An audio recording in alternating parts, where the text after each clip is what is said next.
తెలంగాణ వ్యాప్తంగా 116 మున్సిపాలిటీలు 7 కార్పొరేషన్లలో మున్సిపల్ ఎన్నికల పోలింగ్ ముగిసింది. సాయంత్రం 5 గంటల లోపు క్యూలైన్లో ఉన్న వారికి అధికారులు ఓటు వేసే అవకాశం కల్పించారు. ఎల్లుండి 136 కేంద్రాలలో ఓట్ల లెక్కింపు చేపట్టనున్నారు. ఈ నెల 16న మున్సిపల్ చైర్మన్, వైస్ చైర్మన్లతో పాటు కార్పొరేషన్ల మేయర్, డిప్యూటీ మేయర్ల ఎన్నిక జరగనుంది. కాగా ఇవాళ అనేక చోట్ల పలు ఘర్షణలు జరగగా మరికొన్ని చోట్ల ప్రలోభాల పర్వం నడుచుందని పార్టీల నేతలపై కేసు నమోదయ్యాయి. అంశానికి సంబంధించి మరింత సమాచారాన్ని మల్లారెడ్డి లైవ్ ద్వారా అందిస్తారు. మల్లారెడ్డి,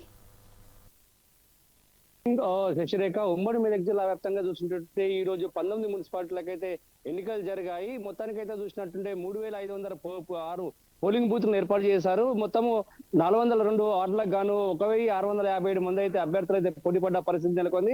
మొత్తానికైతే చూసినట్టుంటే జిల్లా వ్యాప్తంగా 5,30,291 మంది ఓటర్లు అయితే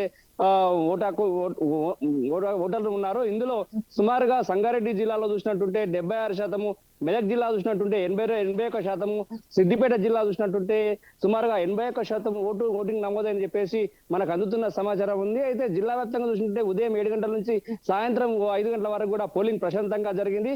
ముఖ్యంగా చూసినట్టుంటే ఇటు నర్సాపూర్, జోగిపేట, ఆందోళ్, సంగారెడ్డి, జైరాబాద్, సదాశివపేట, రామాయపేట మున్సిపాలిటీల్లో పలు వార్డుల్లో బీఆర్ఎస్, కాంగ్రెస్, బీజేపీ మధ్యన కార్యకర్తల మధ్య తోపులాట జరిగింది. ఒకనాక దోషాల్లో కూడా పోలీసు అధికారులు కూడా లాఠీ చేసిన పరిస్థితి కనబడింది. చెదురుముదురు సంఘటనల మీదుగా పోలింగ్ అయితే పూర్తిగా ప్రశాంతంగా జరిగిందని చెప్పుకోవచ్చు. ఇటు 3 జిల్లాల కలెక్టర్లు కూడా అధికారులను అప్రమత్తం చేసి పోలింగ్ ప్రశాంతంగా జరిగేటట్టుగా చూసుకున్నారు. అయితే పోలీసు అధికారులు కూడా కట్టుదిట్టమైన భద్రతా వ్యవస్థను అయితే ఏర్పాటు చేశారు.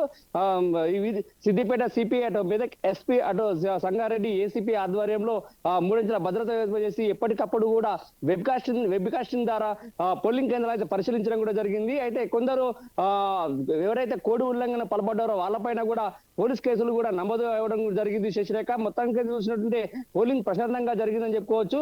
ఇప్పుడిప్పుడే పోలింగ్ బూతుల నుంచి బ్యాలెట్ బాక్స్ అయితే ఇవి స్ట్రాంగ్ రూమ్ తరలించడం జరుగుతుంది. శశిరేఖ.